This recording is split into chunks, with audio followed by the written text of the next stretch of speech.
মানুষ কেন রাস্তায় নেমেছে, তাদের চোখে কেন এত ক্ষোভ? ইয়েমেন ও গাজার পরিস্থিতি এখন কোন দিকে মোড় নিচ্ছে, আর কেনই বা ইসরায়েল তাদের দিকে হামলা চালাচ্ছে? আসল ঘটনাটা কি? চলুন জেনে নিই।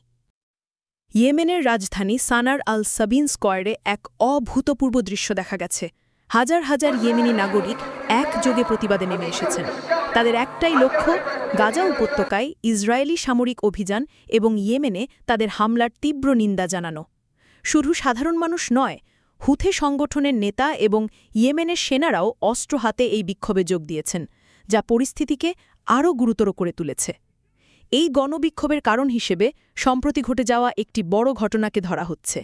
গত বৃহস্পতিবার ইসরায়েলি বিমান হামলায় হুথি সংগঠনের প্রধানমন্ত্রী আহমেদ গালেব আল রাহাবি নিহত হন।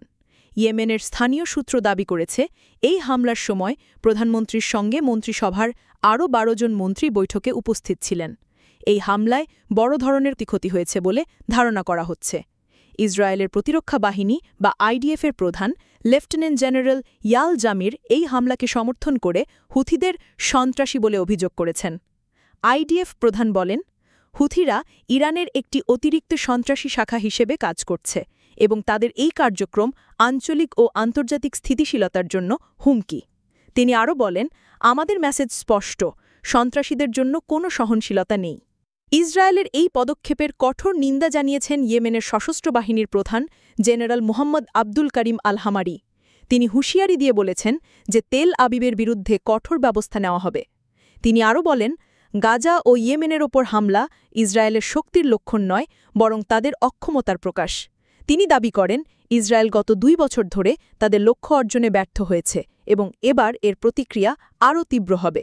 এখন পর্যন্ত ইসরায়েল প্রায় ১৮০০ কিলোমিটার পথ পাড়ি দিয়ে ইয়েমেনে ১৬ বার হামলা চালিয়েছে। নেতানিয়াহু বাহিনীর এই সামরিক কার্যক্রম মধ্যপ্রাচ্যের পরিস্থিতিকে আরও জটিল করে তুলছে। এই ঘটনাগুলো মধ্যপ্রাচ্যের রাজনীতিতে কী প্রভাব ফেলবে বলে আপনার মনে হয়? আপনার মতামত নিচে কমেন্ট করে জানান।